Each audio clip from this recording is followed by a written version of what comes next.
আমাদের বাড়িতে আমার বাবা আর আমি ছাড়া আর কেউ ছিল না, কারণ আমার মা অনেক দিন আগেই মারা গিয়েছিলেন। সেই সুযোগে আমার বাবা প্রতিদিন রাতে আমার সাথে। আমার নাম লিমা। আমার যখন 5 বছর তখন আমার মা মারা গিয়েছিল। মার আদর কী জিনিস সেটা আমি বুঝতামই না। সেটা বোঝার আগেই আমার মা আমার থেকে অনেক দূরে সরে যায়। আমার মা মারা যাওয়ার পর থেকে আমাদের সংসারটা একেবারে ছন্নছায়া হয়ে গিয়েছিল। আমার বাবা ঠিকমতো বাড়িতে আসতো না, সে বাড়ির বাইরে বেশি টাইম থাকতো। আমার বাবা আমার প্রতিও কোনো খেয়াল রাখতো না। আমার মা মারা যাওয়ার পর থেকে আমি আমার দাদা দাদির কাছেই মানুষ হই। একদিকে যেমন আমার মা ছিল না, অন্যদিকে বাবাও ছিল না। কারণ বাবা বেঁচে থাকতেও মারা যাওয়ার মতোই ছিল। কারণ বাবা ঠিকমতো বাড়িতে আসতো না, আমাদের কোনো খোঁজ খবরই নিত না। যেহেতু আমার দাদা অনেক বয়স্ক ছিলেন, তার জন্য আমাদের সংসারটা চালাতে অনেক মুশকিল হতো। আমাদের সংসারে কোনো ইনকাম করার লোক ছিল না, কিন্তু 3 জন মানুষ ছিল। সেই জন্য ছোটবেলা থেকেই আমাদের অনেক কষ্ট করতে হয়েছে। বাবা ইনকাম করলেও আমাদেরকে কোনো টাকা দেয় নাই কখনো। আমার দাদা এসব সহ্য করতে না পেরে এক পর্যায়ে মানুষের কাছে হাত পাতে, মানুষের কাছে ভিক্ষা করে আমাদের সংসারটা চালাতো। তখন আমি অনেক ছোট ছিলাম, কিছুই বুঝতাম না।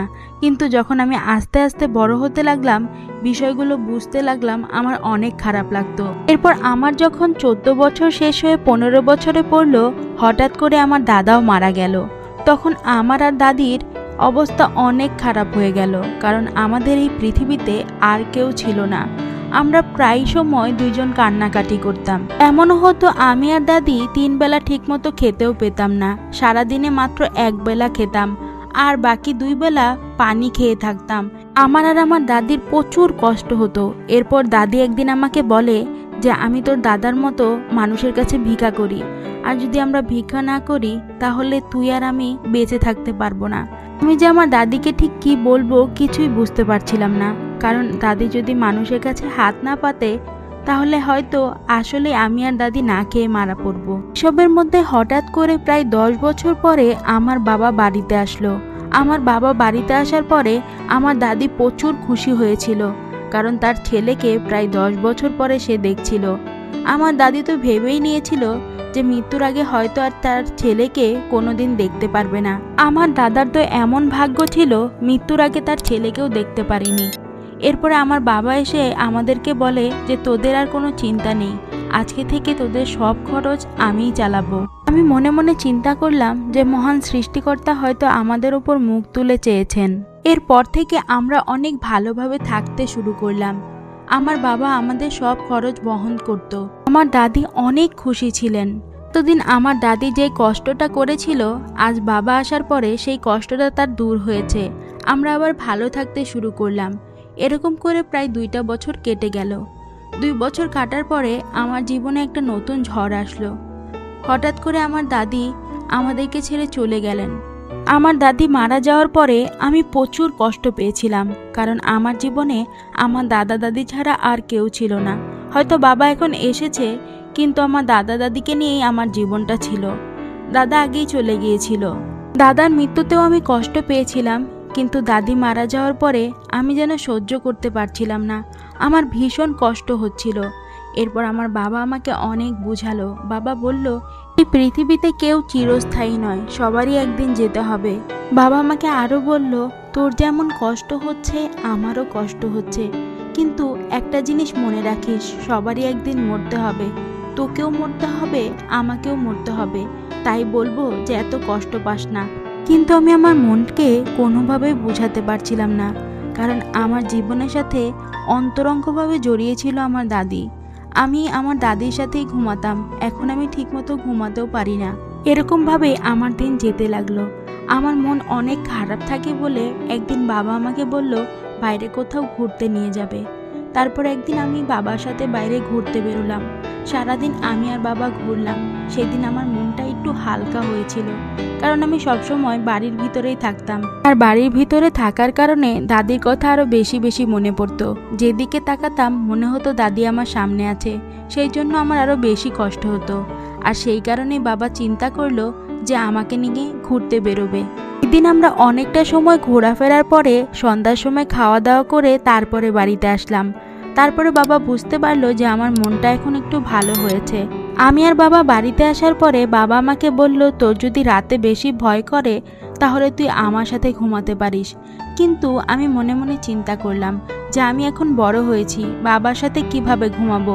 এরপরে আমি বাবাকে বললাম, বাবা ঠিক আছে, আমার ভয় হচ্ছে না, আমি একাই ঘুমাতে পারবো। এরপরও বাবা বলল, আচ্ছা ঠিক আছে, তাহলে তুই ঘুমিয়ে পড় আর রাতে সজাগ থাকিস না। এরকম করে আমার দিনগুলো কাটছিল। এখন প্রায় টাইমে বাবা আমাকে বাইরে ঘুরতে নিয়ে যায়। এখন আমারও মনটা আগের চেয়ে একটু ভালো হয়েছিল। তারপরে একদিন রাতে বাবা আমার জন্য বাইরে থেকে সিঙ্গারা আনলো। আমি সিঙ্গারা খেতে অনেক পছন্দ করতাম। তারপর ওই দিন রাতে আর আমি ভাত খেলাম না, সিঙ্গারা খেয়ে শুয়ে পড়লাম। আমার সিঙ্গারাগুলো খাওয়ার পরে প্রচুর ঘুম পাচ্ছিল। আমি সাথে সাথে আমার বিছানায় গিয়ে শুয়ে পড়লাম। কিন্তু ওই দিন রাতে আমার কাছে কেমন যেন অদ্ভুত লাগছিল। আমার কাছে লাগছিল কেউ আমার সাথে জোর করে স্বামী স্ত্রীর সম্পর্ক করছে। কিন্তু আমার কেমন অদ্ভুত লাগছিল, আমি দু চোখের পাতা খুলতে পারছিলাম না। আমার কাছে মনে হচ্ছিল ঘুম যেন আমার চোখ জুড়ে রয়েছে। আমি এত চাওয়ার চেষ্টা করলাম কিন্তু কোনোভাবেই চাইতে পারলাম না। আমার কাছে কেমন যেন অদ্ভুত লাগছিল কেউ যেন আমার শরীরের উপরে টর্চার করছিল। তারপরে যখন ওই দিন সকালে আমি ঘুম থেকে উঠলাম, আমার শরীরে প্রচুর ব্যথা ছিল। আমি কোনো কিছুই বুঝতে পারছিলাম না। আমার কাছে মনে হচ্ছিল যে রাতে আমি কোনো একটা খারাপ স্বপ্ন দেখছিলাম, কিন্তু আমার শরীরে এরকম অদ্ভুতভাবে ব্যথা করছিল কেন, আর আমার জোড়াতেও প্রচুর ব্যথা করছিল। আমি কোনো কিছুই বুঝতে পারছিলাম না। আর আমাদের এই বাড়িতে কোনো মহিলা মানুষও ছিল না যে তার সাথে আমি এই কথাটা শেয়ার করব। আমাদের এই বাড়িতে শুধুমাত্র আমি আর আমার বাবাই থাকতাম। বাবার কাছে এই কথাগুলো আমি কিভাবে বলি, সেই জন্য লজ্জায় বাবার কাছে এই কথাগুলো আর বললাম না। আমি মনে মনে ভাবলাম যে হয়তো রাতে আমি কোনো খারাপ স্বপ্নই দেখেছি। কিন্তু পরের দিন রাতেও আমার সাথে ঠিক ওই ঘটনাটাই ঘটলো। আমি ঘুমিয়ে পড়লাম। ঘুমের পরে মনে হলো কেউ আমার শরীরের উপর অত্যাচার করছে, কিন্তু আমি কোনোভাবেই তাকে ফেরাতে পারছি না, আর তার দিকে চেয়ে তাকে দেখতেও পারছি না। আমার কেমন অদ্ভুত লাগছিল। তার পরের দিন সকালে উঠে দেখলাম আমার শরীরে ঠিক আগের মতোই ব্যথা। আমার অনেক বেশি ভয় লাগছিল যে আমার সাথে এগুলো কি হচ্ছে। আমি যদি স্বপ্নই দেখে থাকি তাহলে কেন সকালে আমার শরীর ব্যথা করে। তারপরে আমার দাদির একটা কথা আমার মনে পড়ল। আমার দাদি আমাকে অনেক দিন আগে আমার সাথে যখন ঘুমাতো তখন আমাকে একটা গল্প বলেছিল। আমার দাদি বলেছিল জিন জাতি নাকি যেসব নারীকে ভালো লাগে ওই সব নারীর সাথে রাতে এইসব কাজ করে। আমার তখন মনে মনে অনেক ভয় হচ্ছিল। আমি তখন ভেবেই নিয়েছিলাম যে হয়তো কোনো জিন রাতে আমার সাথে এইসব করছে। এরপর এই কথাটা আমি কিভাবে আমার বাবাকে বলবো বুঝতেই পারছিলাম না। তার জন্য আমি আর বাবাকে কোনো কিছু বললাম না। আর এইসব কথা আমি কারো কাছে না বলার কারণে প্রতি রাতেই এখন আমার সাথে এই কাজগুলো হতো। আমি তখন মনে মনে অনেক কষ্ট পাচ্ছিলাম। আজকে যদি আমার মা থাকতো কিংবা আমার দাদি থাকতো তাহলে এই কথাগুলা তাদেরকে আমি বলতে পারতাম, কিন্তু আমার বাবা তো একটা পুরুষ মানুষ।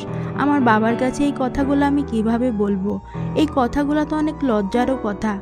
আমার অনেক কষ্ট হচ্ছিল, আমি ভীষণ কান্নাকাটি করছিলাম।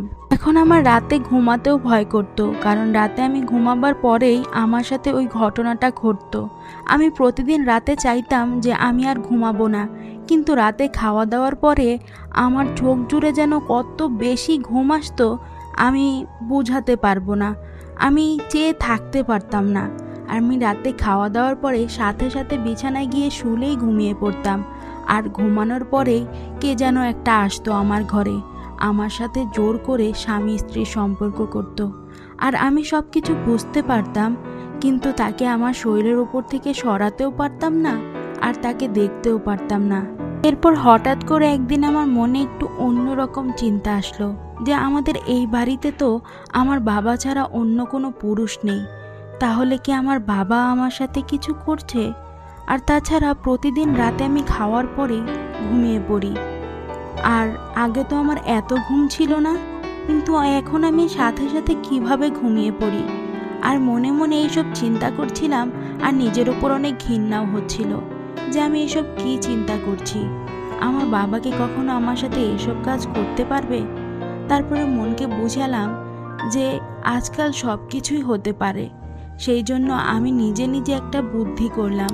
আমি বুদ্ধি করলাম যে একদিন আমি রাতের খাবারটা খাবো না, আর না খেয়ে দেখবো আমার ঘুম আসে কিনা।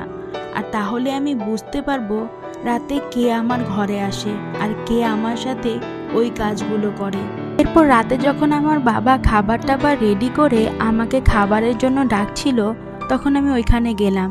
গিয়ে বাবাকে বললাম, বাবা আমি আর একটু পরে খাবো, তুমি খেয়ে নাও তারপরে খাবো। আর বাবা আমার জন্য সব কিছু রেডি করে আরেকটা থালা দিয়ে খাবারটা ঢেকে রাখলো আর বলল, রাতে কিন্তু না খেয়ে শুবি না, রাতে কিন্তু খেয়ে শুবি। আর যদি আমি দেখি যে তুই খাবারটা শেষ করিসনি, তাহলে আমি কিন্তু তোকে বকা দিব। তখন আমি বাবাকে বললাম, আচ্ছা ঠিক আছে বাবা, আমি আরেকটু পরে খাবো, এখন আমার ক্ষুধা পায়নি। এরপর বাবা যখন খেয়ে ঘরে চলে গেল, আমি আমার খাবারটা ফেলে দিলাম আর বাবাকে বোঝালাম যে আমি রাতের খাবারটা খেয়ে নিয়েছি। এরপর কিছুক্ষণ পরে বাবা আমাকে জিজ্ঞাসা করতে আসলো যে তুই কি রাতে খেয়েছিস? আমি বললাম, হ্যাঁ বাবা খেয়েছি, আমার এখন প্রচুর ঘুম পাচ্ছে, আমি গিয়ে ঘুমিয়ে পড়লাম। বাবা বলল, আচ্ছা ঠিক আছে, তাহলে গিয়ে ঘুমিয়ে পড়। এরপর আমি বিছানায় শুয়ে ঘুমাবার অভিনয় করলাম আর চোখ বন্ধ করে রাখলাম। আমি আজকে দেখতে চাই যে আমার সাথে এই ঘটনাটা কে ঘটাচ্ছে। এরপর আমি অনেকক্ষণ চোখ বন্ধ করে আমার বিছানায় শুয়ে রইলাম, আর এরকমভাবে শুয়ে রইলাম যাতে যে কেউ দেখলে আমাকে বুঝে যে আমি ঘুমিয়ে রয়েছি। আমি ঘন্টা দুয়েক আমার ঘরে চোখ বন্ধ করে এইভাবে শুয়ে রইলাম, কেউই আসছিল না। তখন মনে মনে চিন্তা করছিলাম আমি বোধহয় স্বপ্নই দেখি। তারপরে হঠাৎ করে আমার রুমের দরজাটা শব্দ হলো। তখন আমি বুঝতে পারলাম কেউ একটা আমার রুমে ঢুকেছে, কিন্তু আমার রুমটা অন্ধকার ছিল বলে আমি আর কোনো কিছুই দেখতে পারলাম না। এরপর দেখলাম কে যেন একটা মোবাইলের লাইট জ্বালালো। যখন মোবাইলের লাইটটা জ্বালালো, তখন আমি আবছা করে একটু তাকালাম যাতে কেউ বুঝতে না পারে। আর তাকিয়ে যা দেখলাম তা দেখার জন্য একেবারেই আমি প্রস্তুত ছিলাম না। আমি দেখলাম আমার বাবা আমার রুমে এসেছে। আমি অনেক ভয় পেয়ে গেলাম যে এত রাতে আমার বাবা আমার রুমে কি করছে। তারপর মনে মনে চিন্তা হলো বাবার হয়তো আমার রুমে কোনো কাজ আছে, কিন্তু না, আমি দেখলাম বাবা আমার দিকে এগিয়ে আসছে। আর বাবা এরকম একটা লোভ লালসার দৃষ্টি নিয়ে আমার দিকে এগিয়ে আসছিল। তখন আর আমার বুঝতে বাকি থাকলো না এতদিন আমার সাথে কে এই কাজগুলো করছিল। তখন আমি বুঝে গেলাম যে আমার বাবাই আমার সাথে এতদিন ঘুমের ওষুধ খাইয়ে আমার সাথে এই কাজগুলো করছিল। এরপর বাবা যখন আমার শরীরে ধরতে গেল, আমি সাথে সাথে উঠে বসে গেলাম আর আমার বাবা চমকে গেল। আমি বাবাকে বললাম, ছি বাবা, আমি না তোমার সন্তান? তুমি কি করে পারলে আমার সাথে এতদিন এই কাজগুলো করতে? তোমার কি একটু নিজের প্রতি ঘৃণা হচ্ছিল না যে তোমার সন্তানের সাথে তুমি এসব কি কাজ করছো? তখন আমার বাবা অট্ট হাসিতে হেসে পড়ল।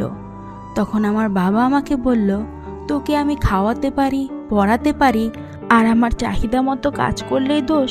আমি একটা গাছ লাগিয়েছি, ওই গাছটা থেকে একটা ফল হয়েছে, ওই ফলটা আমি খাবো না তো কে খাবে?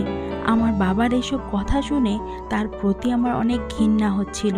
এরপর বাবা যখন আমার উপরে জোর জবরদস্তি করতে শুরু করলো, আমি জোরে চিৎকার করতে শুরু করলাম। আমার চিৎকার শুনে আমার বাড়ির আশেপাশের মানুষ সব দরজা ভেঙে আমাদের বাড়িতে প্রবেশ করলো। আর প্রবেশ করে যখন দেখলো যে আমার বাবা আমার সাথে এইসব কাজ করছে, তখন সবাই প্রতিবাদ করতে শুরু করলো। আমি সবাইকে বললাম যে এতদিন আমার বাবা আমার সাথে এইসব কুকীর্তি করছিল। সবাই শুনে সাথে সাথে পুলিশকে ফোন দিল, আর পুলিশ এসে আমার বাবাকে ধরে নিয়ে গেল। পুলিশ যখন আমাদের বাড়িতে এসে বাবাকে ধরে নিয়ে যাচ্ছিল, তারপরেও বাবা চিৎকার করে বলছিল, তোকে আমি কোনোদিন শান্তিতে বাঁচতে দিব না, তোর কারণে আমার স্ত্রী মারা গিয়েছিল, আমি তোকে কোনোদিন সুখে থাকতে দিব না। আমার প্রচুর কষ্ট হচ্ছিল যে বাবা আমাকে জন্ম দিয়েছে, সে বাবা কিভাবে পারলো আমার সাথে এইসব কাজ করতে। এরপরে আমি একাই থাকতে শুরু করলাম। আমার জীবনটা অনেক কষ্টেই যাচ্ছিল। আমি নিজেই কাজ করতে শুরু করলাম, আমার জীবিকা চালাতে শুরু করলাম। প্রিয় বন্ধুরা, আজকের গল্পটা এখানেই শেষ করছি। আজকের গল্পটা আপনাদের কাছে কেমন লাগলো অবশ্যই কমেন্টস করে জানাবেন। গল্পটা ভালো লাগলে চ্যানেলটি সাবস্ক্রাইব করে বন্ধু হয়ে পাশে থাকবেন। ধন্যবাদ সবাই।